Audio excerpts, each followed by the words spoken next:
Naam, habari za wakati huu, karibu tena. Ni wakati mwingine tena hapa tuendelee kuhabarishana taarifa mbalimbali.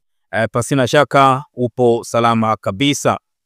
Ni taarifa kuhusu maandamano ambayo yamefanyika tarehe 29 Oktoba, siku ya uchaguzi mkuu, lakini pia tumeshuhudia maelfu ya vijana wa Kitanzania wakipoteza maisha. James Mbatia ametuma ujumbe na kusema tupeni miili ya vijana wetu tukawazike. Ni mwanasiasa mkongwe nchini Tanzania, James Mbatia amesema hali iliyojitokeza siku na baada ya uchaguzi mkuu wa Oktoba 29 mwaka 2025 nchini Tanzania sio suala la kisiasa pekee, bali ni maumivu ya wananchi walio wengi zidi ya wachache. Kutokana na hali hiyo, kugubikwa na maumivu lakini pia vifo miongoni mwa mambo mengine. Akizungumza leo moja kwa moja kupitia Jambo TV tarehe 5 Novemba, James Mbatia amesema hali hiyo haiwezi kufananishwa na migogoro ya kawaida ya kisiasa, bali ni mwelekeo ambao unahitaji fikra pana na pevu ili kurejesha umoja wa kitaifa. James Mbatia amesema ni muhimu kila mwenye nafasi na sauti nchini kuzungumza wazi bila woga wowote juu ya matukio hayo, akisisitiza kuwa hatua ya kwanza ya uponyaji wa taifa ni kurudisha utu kwa familia za waliopoteza maisha.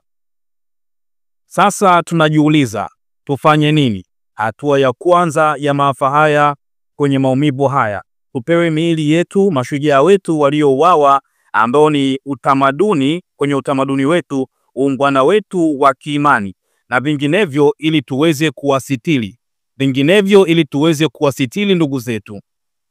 Tukawazika kwa heshima mashujaa wetu bila kuendeleza ghadhabu zaidi, kwa kuwa mdharau mwiba mguu huota tende, ameeleza James Mbatia, huku akisisitiza ya kwamba miili ya vijana hao irejeshwe ili waweze kupumzishwa kwa amani na kuwasitiri, vinginevyo wataendelea kuongeza ghadhabu zaidi. Lakini pia akisema ya kwamba kumbuka, mdharau mwiba mguu huota tende.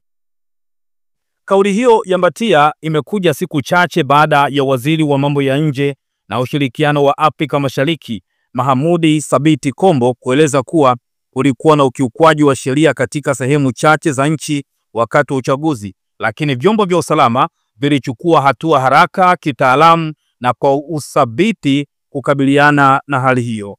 Aidha, katika hotuba yake ya kuapishwa, Rais wa Jamhuri ya Muungano wa Tanzania Dr. Samia Suluhu Hassan alionyesha masikitiko yake kutokana na kile alichokitabanaisha kama matukio ya uvunjifu wa amani, upotevu wa maisha na uharibifu wa mali za umma za watu binafsi, hasa katika majiji na miji vilivyojitokeza kipindi cha uchaguzi.